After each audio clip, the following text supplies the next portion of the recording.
Narinig mo na ba ang tungkol sa mga lumang Spanish forts at garrisons sa Pilipinas, mga lugar na minsang puno ng sundalo, pero ngayon puno na ng mga multo?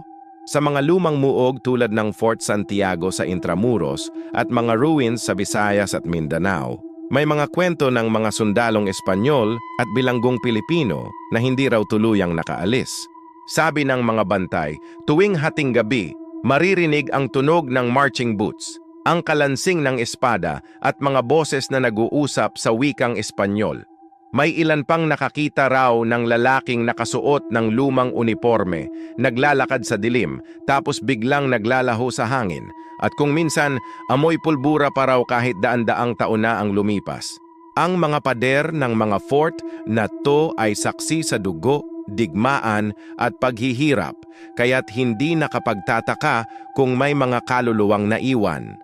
Kung bibigyan ka ng pagkakataong pumasok sa loob ng isang abandoned Spanish fort sa gabi, gagawin mo ba?